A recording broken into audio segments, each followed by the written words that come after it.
कक्षा 10 का प्रथम चैप्टर पोइट्री में हम लोग डस्ट ऑफ स्नो पढ़ेंगे मीनिंग के साथ। इस चैप्टर को समाप्त करते ही हमें पूर्ण भरोसा है कि आप लोग इस पाठ का अर्थ अपने से निकाल लेंगे। मीनिंग के साथ पढ़ेंगे। देखिए चैप्टर का नाम है डस्ट, मिस होता है कण या धूल, ऑफ स्नो मिस बर्फ का, अर्थात डस्ट ऑफ स्नो अर्थात बर्फ का कण। इसके जो पोएट है रॉबर्ट फ्रॉस्ट है। पोएट कौन है? Robert Frost. हिंदी में भी इसका नाम लिख दिया गया है, रॉबर्ट फ्रॉस्ट। अब इसके हम पैराग्राफ पे आते हैं। पैराग्राफ देखते हैं।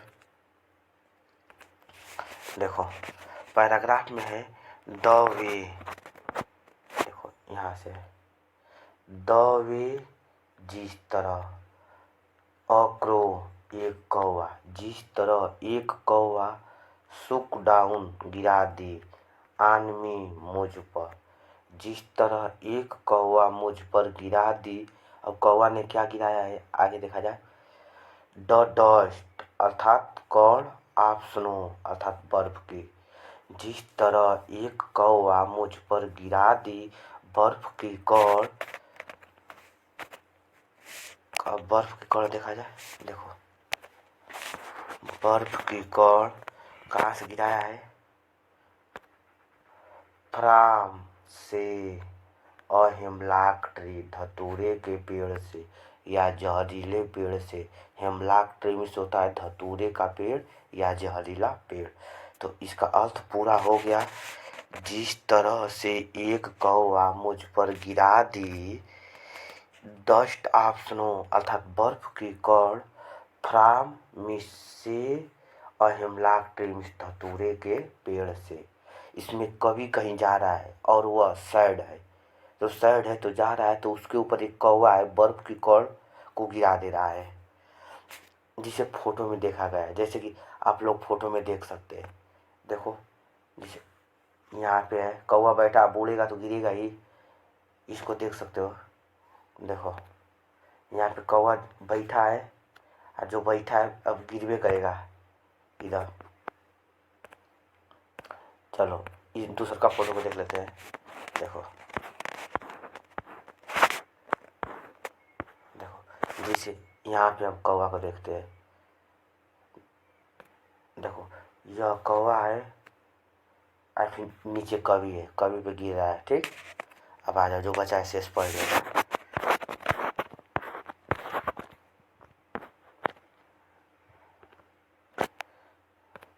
देखो हाइज इसने, हाइज गिवन मीन्स इसने माई हर्ट मेरे दिल का, इसने मेरे दिल का अचेंज बदल दिया, अचेंज बदल दिया आप मूड मनोदशा या मन।